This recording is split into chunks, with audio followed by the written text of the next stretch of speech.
Vamos a orar, hermanos, para poder iniciar esta sesión. Oh Padre nuestro, estamos agradecidos otra vez por bendecirnos. Gracias por tu palabra, Señor,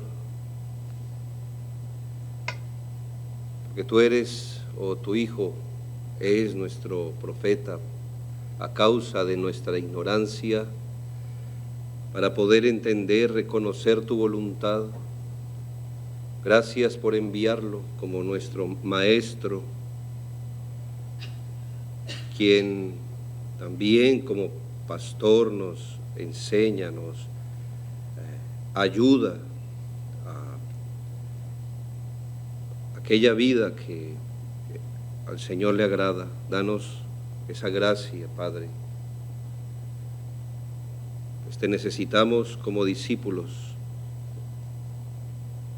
Dependemos de la ayuda, de la gracia, la cual pedimos esta tarde, Señor, que sea generosamente dispensada a tu pueblo, Padre. Ayúdanos en Cristo Jesús. Amén. Quiero tocar la primera parte de la soltería y el servicio a Dios. El servicio a Dios y la soltería. La palabra de Dios tiene desafíos verdaderamente importantes para los creyentes, quienes nos estamos dirigiendo al cielo, pero caminando en este mundo. El Señor oró en Juan 17:11, y ya no estoy en el mundo, mas estos están en el mundo, y yo voy a ti. Padre Santo, a los que me has dado, guárdalos en tu nombre. Por decirlo de alguna manera, mientras caminamos hacia la Canaán celestial, de todas formas será necesario caminar en el desierto. Así el Señor lo ha querido, y sin embargo, la palabra de Dios también nos enseña los peligros que nosotros tenemos al peregrinar en este desierto. Por eso advierte en Romanos 12:2, no os conforméis a este siglo, sino transformaos por medio de la renovación de vuestro entendimiento, para que comprobéis cuál sea la buena voluntad de Dios, agradable y perfecta. Por supuesto que este texto no es simplemente un llamado a modificar algunos hábitos externos, sino a permanecer bajo la influencia de la voluntad del Señor en nuestra mente. A niveles profundos, es decir, con respecto a lo que uno considera o piensa. Pues dice la Biblia que nuestro entendimiento debe ser renovado. Por supuesto, no estamos en desacuerdo que los hábitos o las costumbres sean renovadas o reformadas, pero estas deben surgir de una renovación interior, de una transformación de nuestro entendimiento, de la manera como nosotros aprendemos a comprobar cuál es la buena voluntad de Dios, que es agradable y perfecta.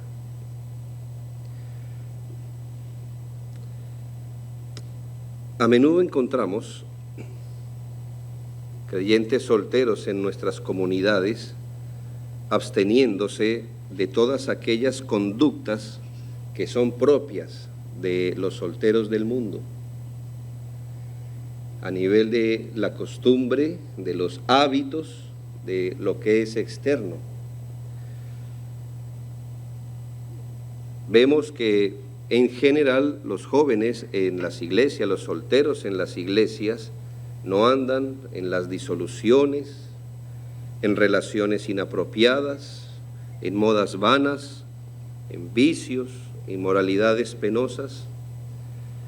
Y esto es parte de lo que seguramente solteros y casados debemos hacer en virtud de nuestro llamado a Cristo, interna, externamente, pero quizás lo que preocupa es que da la sensación que es lo único a lo que los jóvenes o los solteros están apuntando hoy. Que si el vaso por fuera está limpio o no tan sucio, es suficiente o es adecuado para una vida cristiana. Entonces es muy fácil comparar su conducta, sus hábitos, sus costumbres con los de los jóvenes del mundo para darse una falsa seguridad que entonces estamos correctamente enfocados. Pero lo que preocupa es el asunto de cómo el soltero ha sabido beber de la filosofía de este mundo, y aunque de forma externa probablemente no estén entregados a la mundanalidad abierta, su mente no ha sido transformada por medio de la renovación del entendimiento. Por decirlo de alguna forma, la filosofía en la que vive es claramente una filosofía mundana. Quizás sus actos externos no, pero cómo concibe las cosas, la vida, aun cómo concibe él su propia soltería, es claramente una soltería al estilo del mundo. Y me explico. El soltero promedio cristiano intuye que está en un periodo intermedio donde se le ha concedido un salvoconducto especial para vivir para sí. Entonces no es un niño al que se le pueda mandar. Pero claro, no es un casado con responsabilidades a ese nivel. Entonces intuye que está en un tiempo, en un periodo intermedio, donde quizás Dios les concede un salvoconducto, un permiso especial, donde puede vivir un tiempo para él, en su egoísmo, en sus propias cosas, desatendiéndose de los demás, aún de Dios mismo, donde tiene como al frente un límite, una barrera, una cerca, y es el matrimonio, lo que intuye que cuando llegue al matrimonio, ahí sí, las cosas se ponen a otro nivel. Pero mientras tanto, es un buen momento de centrarse en sí mismo, de mirar por su desarrollo personal, el momento preciso para conocer el mundo, oportunidades. Se puede, en cierta manera, darse el lujo de no tomar en serio muchas cosas de la vida, las que intuye que ya se las tomará en serio cuando se case. Aún le vemos en muchas cosas de estas que son legítimas en su lugar apropiado, en su intensidad apropiada, como estudiar una carrera, buscar un trabajo estable, aparejarse de sus propias cosas, andar en lo más reciente de la tecnología, socializar, disfrutar de muchas cosas, pero en un lugar que, si usted lo mira bien, es exactamente la misma filosofía de cómo vive una persona en el mundo, el soltero promedio. Pero como insisto, quizás como su conducta externa no es escandalosa, él piensa que está en un buen camino. Por eso la palabra de Dios pone su énfasis, su punto en lo que pasa a nivel del corazón, de la mente, de los conceptos. Nadie traiciona su teología real, la que subyace en lo profundo de su corazón. La Iglesia tiene una expectativa distinta para los solteros que habitan entre nosotros. ¿Por qué? Porque la Biblia tiene una expectativa distinta de la soltería en el Señor. Veremos el tema acerca de la exhortación general que nos da el apóstol para los solteros, y pienso mañana desglosar un poco este concepto. Así que, en primera medida, dice la palabra del Señor, ¿cuál es la expectativa de la palabra del Señor para los solteros a nivel general? Y es que el soltero tiene un cuidado especial de las cosas del Señor. Si hay un soltero que ha sido llamado por gracia, por medio de la fe a Jesucristo, el soltero tiene esta gran responsabilidad claramente revelada en la palabra de Dios, en 1 Corintios 7, 32 al 34, cuando el apóstol dice que quisiera pues que estuviese sin congoja. Note, el soltero tiene cuidado de las cosas del Señor. Y aquí abro un paréntesis, no es una exhortación, es una declaración, es decir, que lo está dando por sentado. No está diciendo, quiero pues que los solteros se ocupen de las cosas del Señor. Está diciendo lo que un soltero en el Señor hace.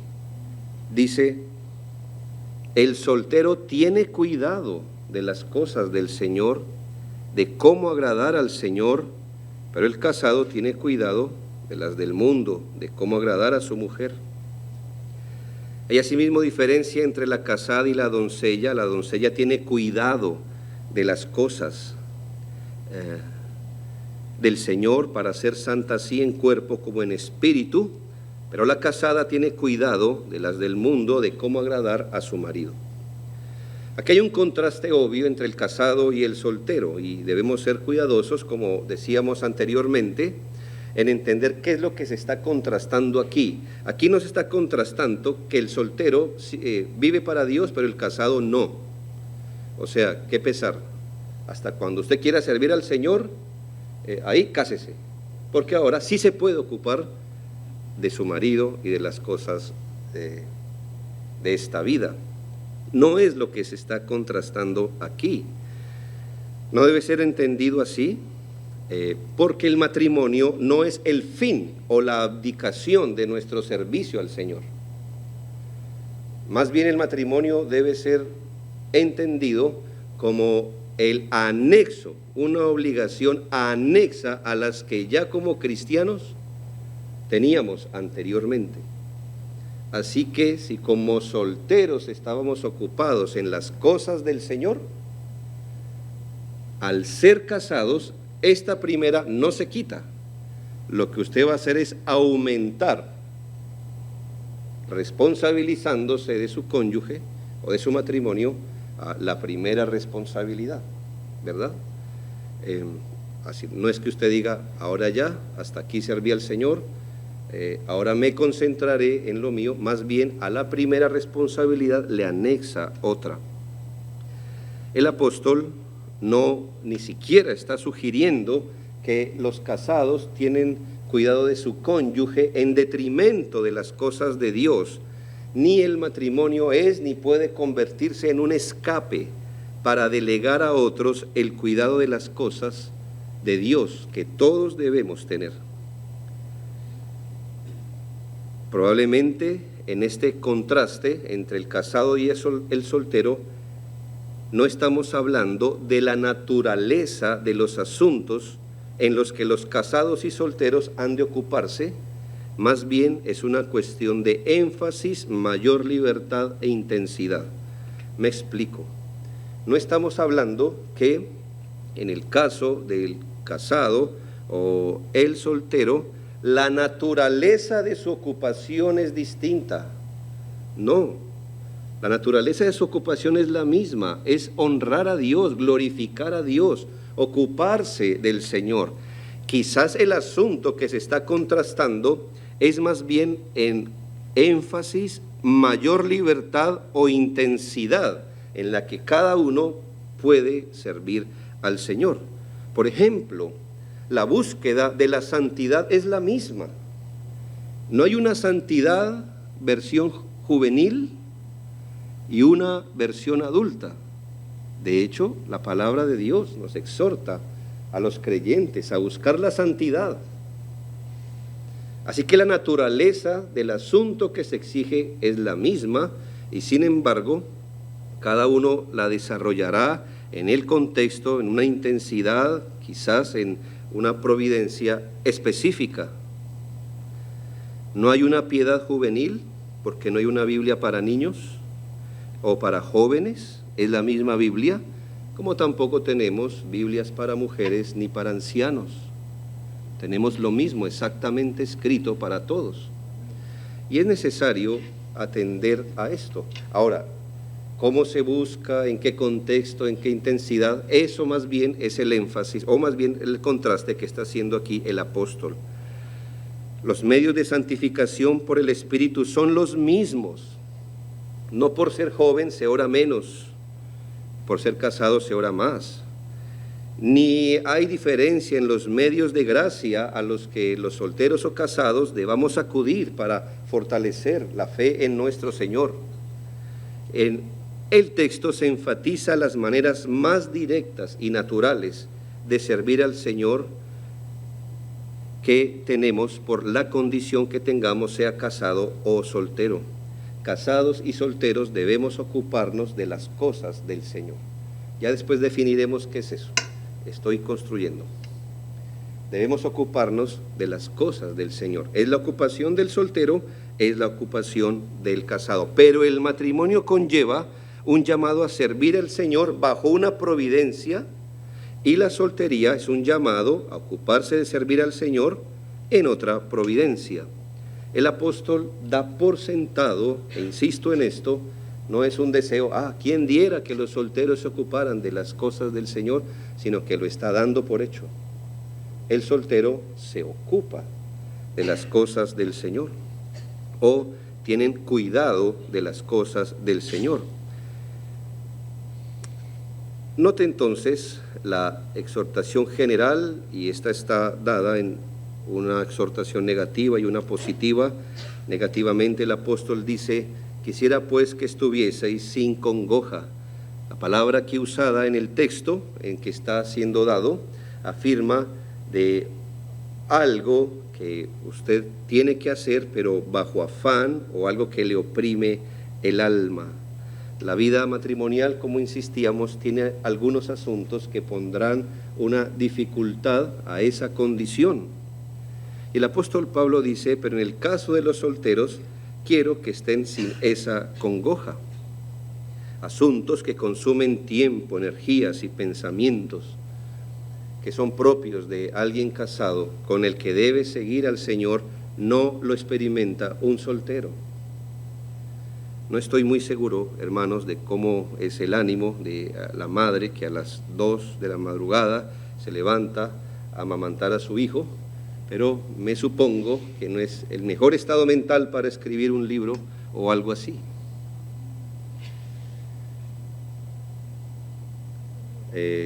Gente quizás no sabe y dice: pero hermana, ¿usted no aprovecha para orar mientras tanto? Sería lo ideal en un mundo ideal. No lo estamos en ese mundo, generalmente no pasa así. Estas cosas restan energía, merman la fuerza. Pero el soltero no tiene esas congojas. El esposo, por ejemplo, como aprendíamos, se debe entregar a su esposa como a Cristo. No es solo, el pastor Portillo nos enseñaba, no es solo unas actividades, es entregarse uno mismo a la esposa, y esto sin abandonar su entrega a Cristo, siguiendo fiel al Señor. Y eso, entregarse a su esposa, consumirá tiempo y energía. El casado va a estar ocupado en las cosas del Señor, invirtiendo tiempo y energía, y ahora invirtiendo energía y tiempo en estas cosas. Espero que después de esto usted quiera casarse, soltero. No lo quiero desanimar. Tiene sus cosas buenas, ya los hermanos lo han planteado, es una bendición también, por supuesto. Lo que quiero es que, en mi experiencia, hermano, he aprendido a no idealizar dos cosas. No idealice estas dos cosas. 1, el matrimonio. 2, la iglesia local. Tenemos un ideal, pero no lo idealice, porque se va a encontrar con un sinnúmero de cosas que probablemente le produzcan inquietud en el alma, y alguno dice, nadie me advirtió que era así. Bueno, se lo advierto que es así. Hay cosas que consumirán su tiempo y energía. El soltero no tiene esos afanes y cuidados, o al menos no en la medida que el casado los tiene. Y esto ilustra de manera maravillosa lo que hemos venido viendo, porque aún esto no cae en los terrenos fuera de la cerca de la soberanía de Dios. Si ese terreno existiera, no existe, nada hay fuera de la soberanía de Dios. Dios a cada uno nos ha llamado en un estado, nos ha puesto en un estado, Él ha diseñado nuestros caminos, dice la palabra de Dios, creados en Cristo Jesús para buenas obras, las cuales Dios preparó de antemano para que anduviéramos en ellas. Es casado, es un camino que el Señor preparó de antemano y usted va a seguir allí al Señor. Y es soltero, bueno, mientras lo sea, es el camino que el Señor ha diseñado para que usted le sirva. Pero la parte positiva de la exhortación dice, el soltero tiene cuidado de las cosas del Señor.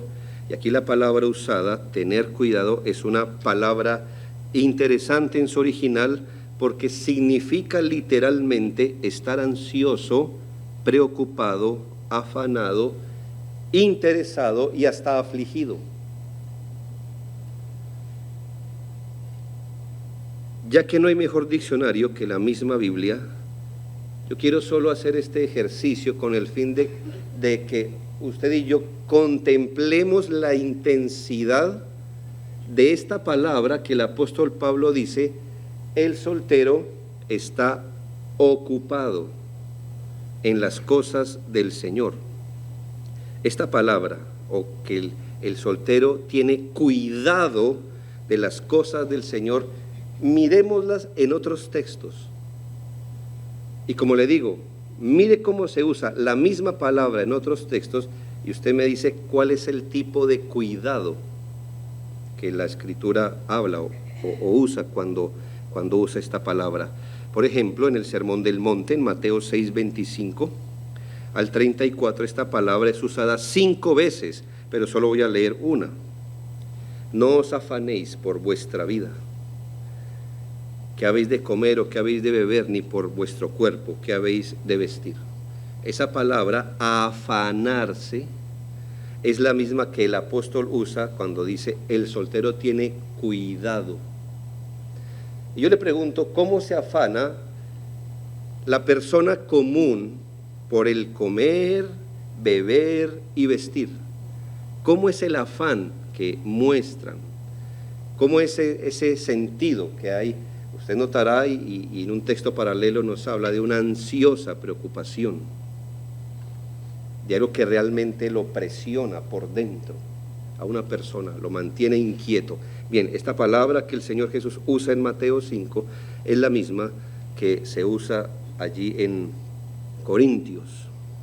Es claro que el creyente no debe estar ansioso, inquieto, preocupado por lo que ha de comer o beber, porque Dios tiene cuidado de sus hijos, pero la misma palabra es traducida aquí como afán. Así que si la sustituyéramos, Pablo hubiera dicho, el soltero tiene afán por hacer, por realizar las cosas de Dios. La misma palabra es usada en Mateo 10, 19, mas cuando os entreguen, no os preocupéis por cómo o qué hablaréis, porque en aquella hora os será dado lo que habéis de hablar. Entonces, en esta providencia difícil de ser arrestado por proclamar el nombre de Cristo, que iban a sufrir muchos de sus seguidores, una situación tensa, compleja, desafiante, de seguro iba a producir un tipo de sentimiento, un afán, una preocupación, una inquietud, una aflicción. Entonces, esta misma palabra, que aquí se traduce como no se preocupen bajo esa circunstancia, por lo que han de decir es la misma que el apóstol usó allí. Quizás en Lucas 10:41, es un texto más familiar. Marta fue reprendida por el Señor. Marta, Marta, afanada y turbada. Todos reconocemos ese texto y nuestra imagen de nuestra hermana Marta es de una persona inquieta. Creo que a veces hemos sido injustos con la hermana Marta. Claro, aquella María escogió la mejor parte, pero la otra no estaba pecando.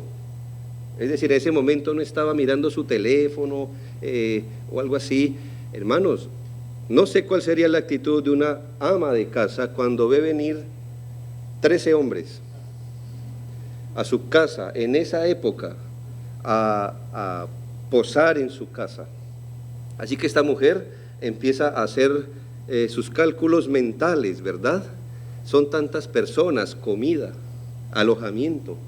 Recuerdo que no había acueducto, ¿verdad?, para sacar agua. Eran otras épocas, y esta mujer se puso en acción, muy preocupada, muy afanada, porque al Señor y sus discípulos no les faltara nada. Marta, Marta, tan afanada, tan turbada. Así que ya usted puede entender cuál era el tipo de sentimiento, por así decirlo, o de afecto que acompañaba a Marta. Era un afán, una ansiedad porque nada le saliera mal. Bueno, esa misma palabra, afanada y turbada, es la que usa el apóstol allí. Para no hacer largo el argumento, solo quiero relatar un último pasaje en Filipenses 2:20.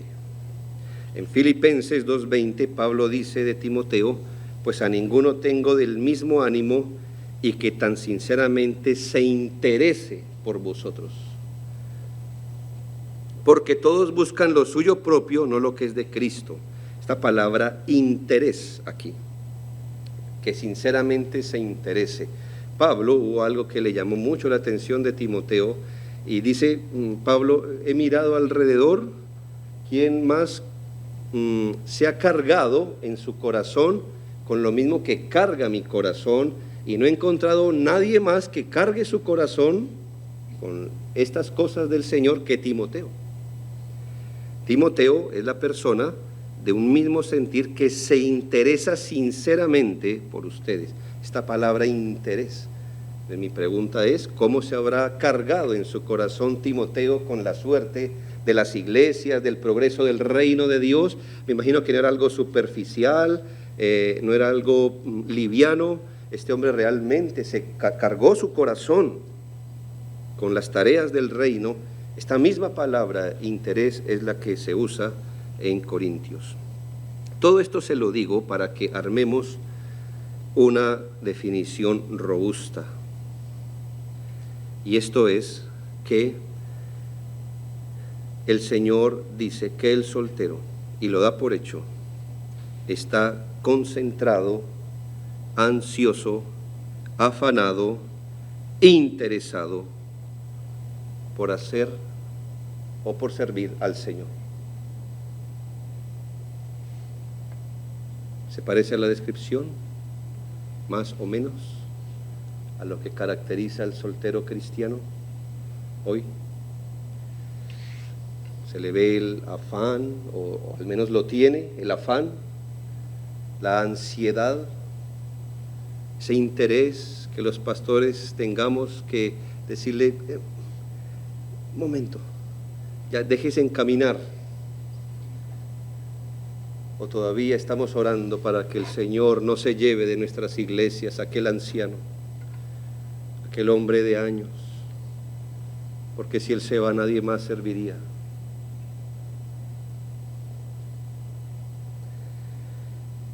El apóstol da por hecho que el soltero está concentrado en los asuntos de Dios, ansioso por hacer la obra del Señor, afanado por su servicio a Dios, interesado con sinceridad en aparejarse como una persona santa y servicial al Señor. Aquello que debería caracterizar a los solteros por ser hijos de Dios es el servicio al Señor. el avance del reino de Dios en sus almas, en la iglesia y en el mundo. Pero en virtud de su soltería, el Señor dice que debería estar afanado, turbado, preocupado por hacer eso, que debería cargar con cierto afán por decir, pero yo soy soltero, no tengo las aflicciones de los demás, debería aprovechar esta condición que Dios me da para poder en algo adelantar el reino, mientras vienen otras ocupaciones donde tendré que hacer lo mismo, pero con una carga extra. Es interesante ver la historia, no hay tiempo, pero de cómo alrededor de hombres de Dios, tanto en el Antiguo Testamento como en el Nuevo, estaban jóvenes, probablemente no haciendo las cosas más heroicas, no todos son David, pero estaban allí. Cuando el Señor, dice la Biblia en el Nuevo Testamento, Ananías, Zafira, trajeron esta ofrenda, Ananías cae muerto, luego cae su esposa muerta. ¿Quiénes hicieron el trabajo difícil? ¿Lo ha leído en la Escritura? Los jóvenes. Ahora, de este texto no aprendemos que ese es su oficio literalmente. Estamos aprendiendo que estaban alrededor de una iglesia, pendientes de los asuntos. Ellos fueron testigos directos, es decir, la vida de la iglesia, aún en esos asuntos delicados, no era un asunto indiferente para estos hombres, para estos jóvenes. Estaban allí cuando Ananías fue, pudieron ver exactamente lo que ocurrió. Eso nos dice mucho de qué ocurría en ese momento. He dicho que el soltero debe estar dispuesto, afanado, ansioso por hacer la obra del Señor, que es servir al Señor. Algunas personas entienden que solo se sirve al Señor bajo oficios visibles, o trabajos misioneros, o trabajos eclesiales propiamente dichos. De manera que si un hombre no es pastor, misionero, diácono o escritor, no ha servido al Señor o no pudiera hacerlo bien. En algunos lugares se enseña que si una mujer no es misionera o esposa de pastor o esposa de misionero, pues no ha servido al Señor. Porque se entiende que el servicio al Señor son solo ese tipo de oficios visibles o de esa envergadura. Pienso que con muy buena intención, pero no es precisamente el alcance de lo que es servir al Señor. No estamos diciendo que no es una manera de hacerlo. No estamos diciendo que aspirar a ser un hombre de Dios, un misionero o ese tipo de asuntos están prohibidos. No, no están prohibidos. Antes, quisiéramos que jóvenes consideraran como proyecto de vida, entre otras cosas, servir al Señor. Porque ¿cómo oirán? De esa forma, porque ¿cómo oirán si no hay quien les predique?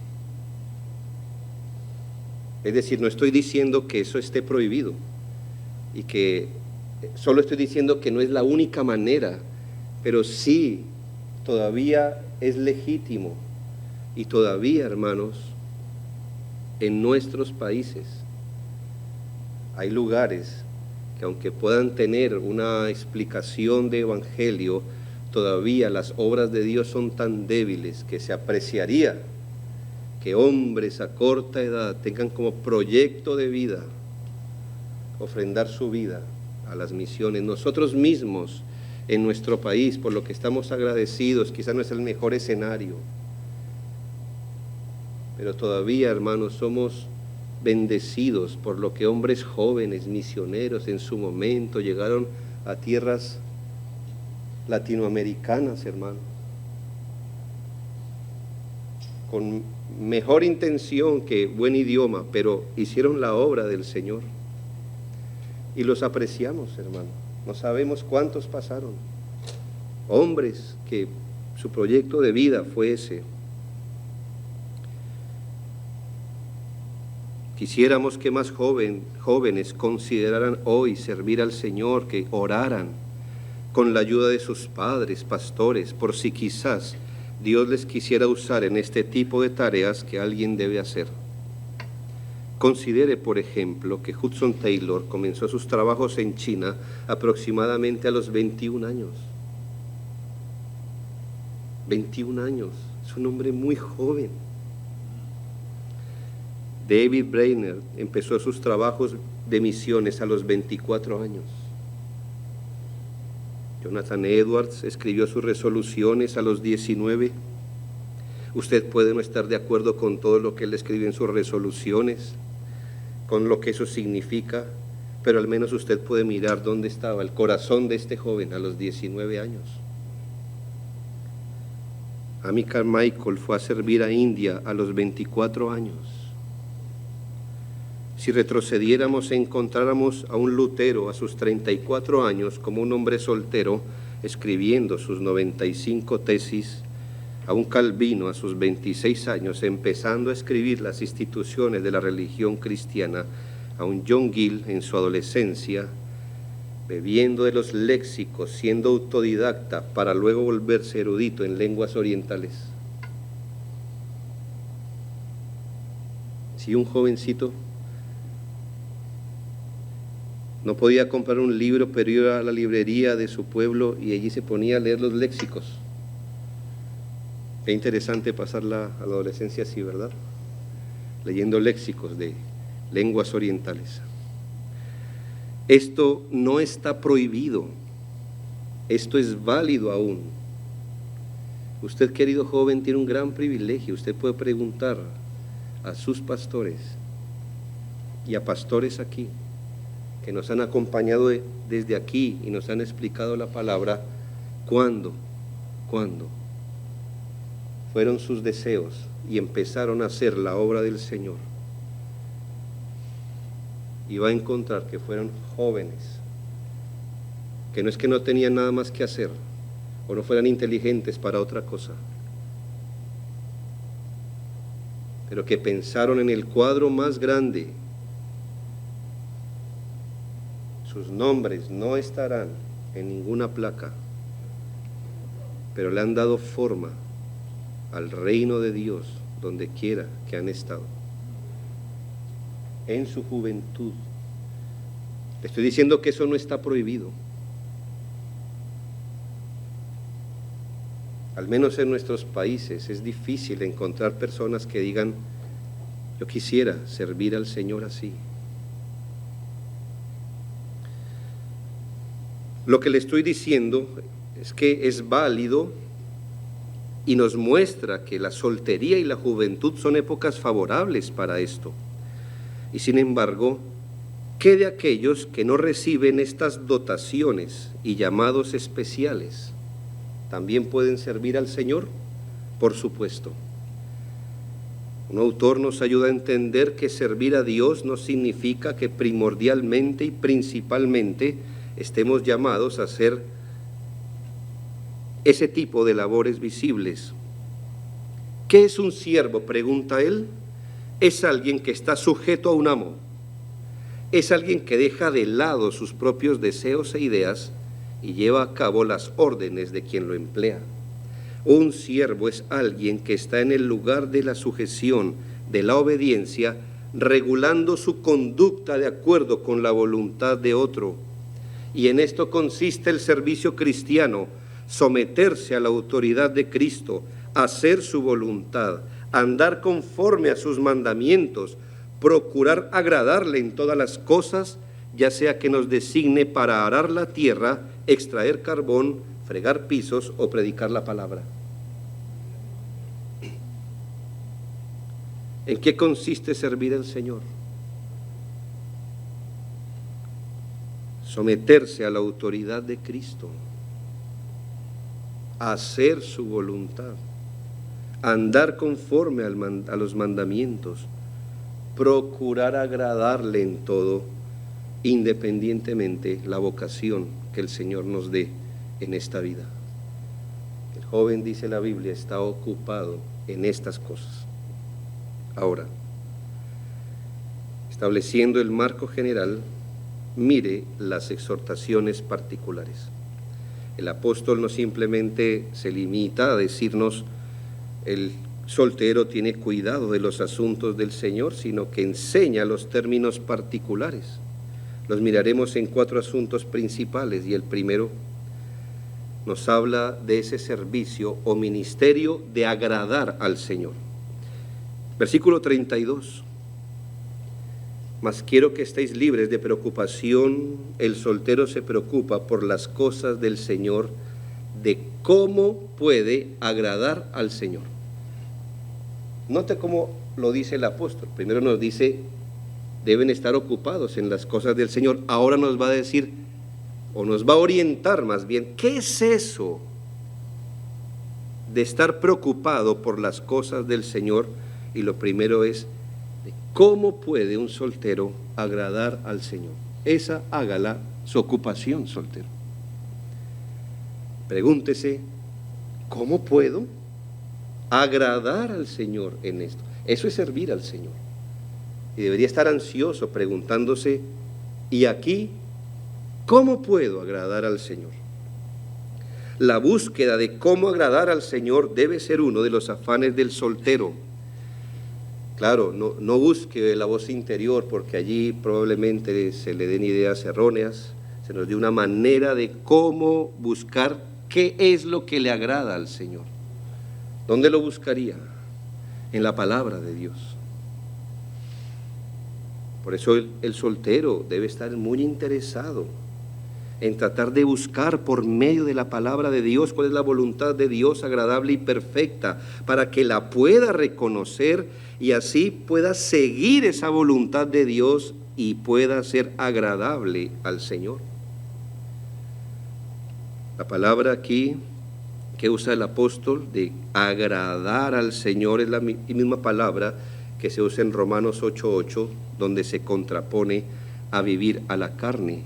Agradar al Señor es, entre otras cosas, no gratificar los deseos de la carne, en cambio, hacer aquello que el Señor ordena. Esta misma palabra se usa en Gálatas 1:10, cuando afirma Pablo que si él buscara el favor de los hombres, no sería siervo de Cristo. Por lo que también entendemos que servir al Señor y buscar agradar a Dios es primeramente buscar qué es lo que a Dios le agrada y no buscar la aprobación del hombre, tan importante que es esto para los solteros y los jóvenes. Entonces, hay algo que dice la palabra de Dios e inmediatamente el soltero voltea a ver a sus contemporáneos, a ver si eso le agrada a ellos, si eso cae bien en el grupo donde usted se mueve, si eso es socialmente aceptable. Pero el apóstol dice que si él buscara agradar a los hombres, no sería siervo de Cristo. De manera que agradar a Dios es buscar primero su aprobación. En lugar de mirar hacia el lado, el joven debería hacer de su ocupación mirar arriba, si Dios lo aprueba o no. Si esto lo hace un hombre popular o no, déjeselo a Dios. El hombre que quiere agradar a Dios, el soltero que desea agradar a Dios, busca lo que Dios aprueba. No que no nos importe la buena aprobación de los hombres rectos, pero ¿cuál es la aprobación que generalmente busca un hombre soltero? La de otro igual de inmaduro, pero de un carácter peor. Probablemente aquí pasa lo mismo que en mi país, que entre más malo y desafiante parezca un joven, le da más reputación en su círculo.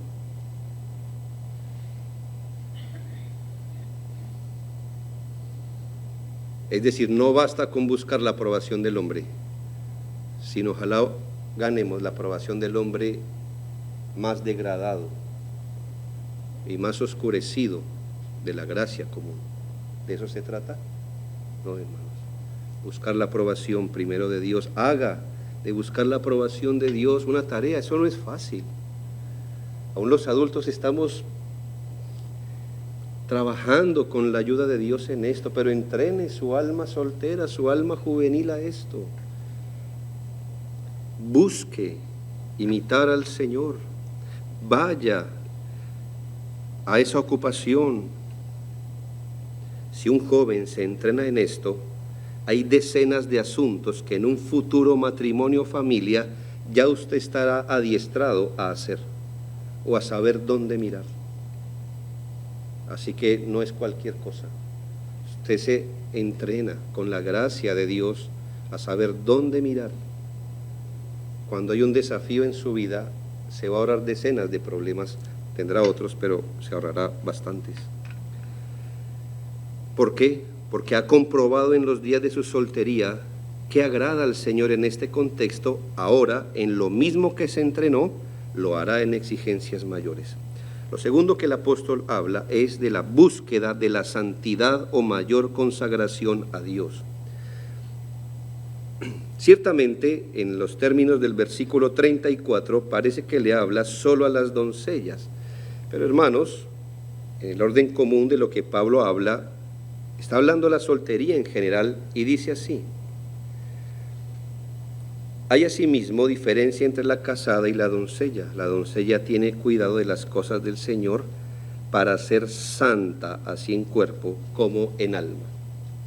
Entonces, lo primero que vimos que es ocuparse de las cosas del Señor es, uno, ocuparse en agradar a Dios; segundo, en buscar mayor consagración al Señor.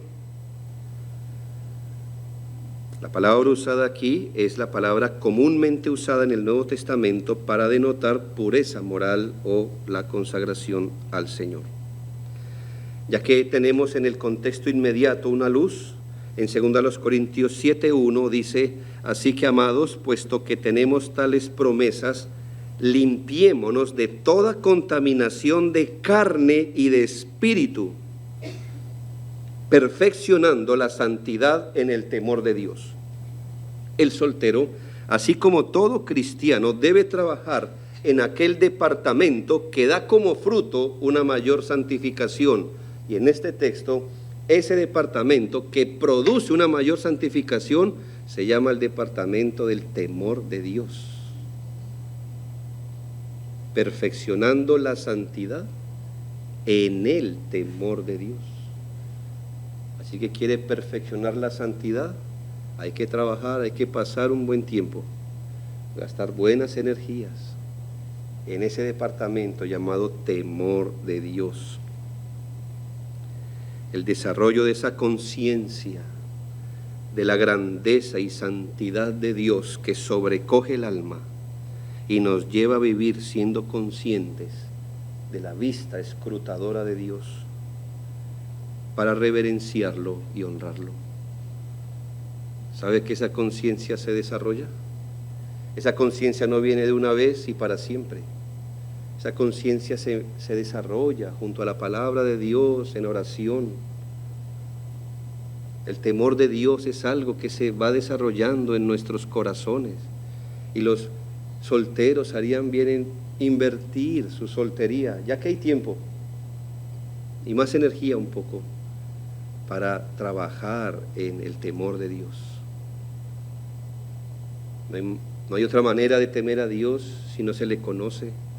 Entonces debe pasar tiempo conociendo al Dios que quiere temer, para que temiéndole luego pueda consagrarse más al Señor y perfeccionar así la santidad. Sí, queridos jóvenes, hay ciertos libros de teología, como teología propia, que también tienen que ver con usted, porque usted no puede servir al Dios que no conoce. Eso es paganismo.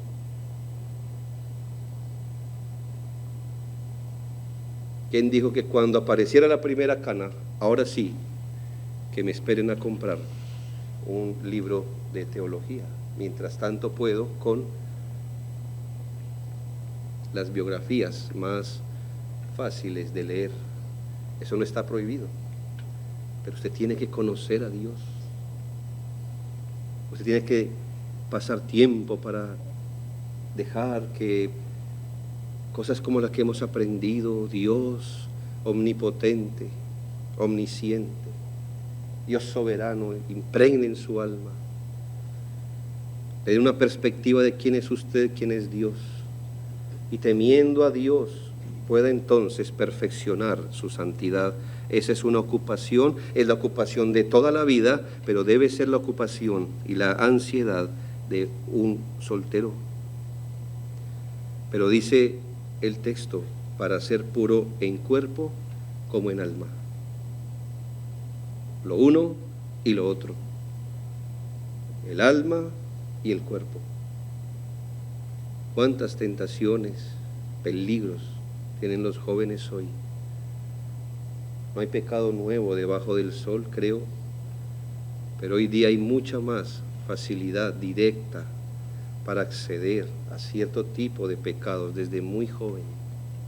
Usted no quisiera estar enredado en su adolescencia en algunas conductas pecaminosas que luego serán su tormento. No hay nada más complejo de lidiar que un pecado de la juventud. Busque ser puro en cuerpo, busque ser puro en alma. Sí, el cuerpo está bien, el alma está bien y no hay que escoger. No compartimos esta filosofía desde que se mantenga célibe, no importa cuántas cosas albergue en la cueva de su mente. No estamos de acuerdo en eso, porque la Biblia dice tanto en cuerpo como en alma. Pero cuide también sus decisiones. Usted, querido soltero, puede mirar aquí y probablemente pueda ver que algunas de las cicatrices con que sus hermanos tienen que luchar tienen que ver con sus malas decisiones cuando eran solteros. La gracia ayuda a soportar, pero probablemente siempre deje el recuerdo de una cicatriz penosa. Santifíquese al Señor. Claro, estoy hablando de algo exagerado, pero mire, ocúpese en ello, cuanto más al considerar que la vida de los teléfonos es y será la puerta de entrada a muchos pecados. No solo de la inmoralidad. Considere que aunque le prestamos tanta atención a los contenidos inmorales, cuánta codicia nos entra por los ojos por un teléfono. Hay cosas que usted no sabía que necesitaba hasta que las vio por teléfono, ¿no es así? Usted no sabía que no podía vivir sin ellas. Cuánta avaricia hay, cuánta vanidad se promueve. Así no es inmoralidad, ¿verdad? Pero cuánta vanidad hay. La generación de hoy piensa que todos estamos interesados en la camisa que acabo de comprar.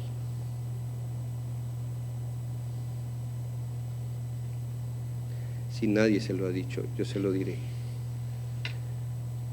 No nos interesa.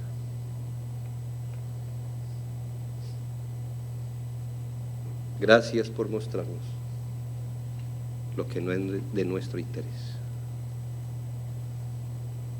¿Entiende el punto? Cuánta vanidad promueve el internet. Sí, no miro contenido inmoral. Cuánta ociosidad promueven los teléfonos hoy. Tercero, la promoción de lo que es honorable. 1 Corintios 7:35 dice: y esto os digo para vuestro propio beneficio, no para poneros restricción, sino para promover lo que es honesto. La palabra usada aquí es algo que está bien formado, decoroso, noble. El apóstol está describiendo qué es eso de preocuparse por servir al Señor. No solo es guardarse en santidad, también es promover en su vida y alrededor suyo todo aquello que es decoroso, noble, decente y distinguido. Esta misma palabra que usa aquí el apóstol cuando dice para promover lo que es honesto, es la misma palabra usada para describir a los hermanos de Berea, los cuales eran más nobles. Se entiende bajo este contexto la ocupación que debe caracterizar al soltero, de que no solo persiga lo bueno. Entre lo bueno hay cosas que son mayores, que son eminentes. ¿Se ha dado cuenta usted de la tendencia natural del joven soltero a buscar lo que es ruin, bajo y vergonzoso? No sé, uno en la adolescencia no se despierta un día diciendo Bach, Mozart, Beethoven, ¿qué escucho hoy? ¿Se ha dado cuenta? ¿A dónde nos llevan las pasiones juveniles? Que puede que haya cosas buenas y cosas eminentes, pero de todas formas ni lo bueno ni lo eminente, sino lo ruin, lo bajo. El mundo de las pandillas. Cosas así. Por eso hay que hacer una ocupación, por eso hay que hacer de la búsqueda de lo honorable, de lo noble, de lo alto, una ocupación. Dominar la mente, educar los deseos, encaminar las procuras, tener inclinaciones nobles, moderar el temperamento, debe ser una procura de la soltería. El hombre soltero está ansioso de hacer esto y de buscar esto. Finalmente, hermanos, la búsqueda de mayor devoción o acercamiento al Señor. Una frase difícil de traducir, pero el mismo versículo 35 dice, para asegurar, esto en la Biblia de las Américas, para asegurar vuestra constante devoción al Señor, y Reina Valera dice, para que sin impedimento os acerquéis al Señor. Finalmente el apóstol habla de que el soltero está ocupado buscando las mejores maneras de incrementar su acercamiento o su devoción al Señor. Es una buena época para hacerlo, de buscar las maneras de incrementar la comunión con Dios y una mayor disposición y devoción al Señor. Probablemente no sea común en los solteros jóvenes hacer esto. Muchas veces las demoras para quizás llegar temprano a la iglesia o los impedimentos para buscar al Señor en familia lo provean los mismos jóvenes, quienes son los que deben estar dispuestos. ¿Cómo se incrementa la devoción al Señor? Quizás una madre no hubiera estado tan dispuesta después de un día de labores, haciendo sus quehaceres, alimentando a sus hijos, a interrumpir su sueño 3 veces, pero el joven Samuel sí lo hizo. Son las bondades de la juventud. Busque al Señor, está más dispuesto. No quiero recriminar a nadie ni hacer sentir terrible por lo que no está haciendo. Dice la Biblia, no queremos ponerte lazo. Solo quiero que entiendas cuál es la expectativa bíblica de la soltería. Sabemos algo, y es que aunque grandes son tus responsabilidades y aunque tengas una capacidad juvenil, una mente, una energía propia de la juventud, la Biblia también dice que el joven es débil, que los jóvenes flaquean y caen. Tan importante ese periodo de la vida, tantas fuerzas para hacer lo correcto, tantas responsabilidades que el Señor les ha dado, cuán poca fuerza, cuánta debilidad.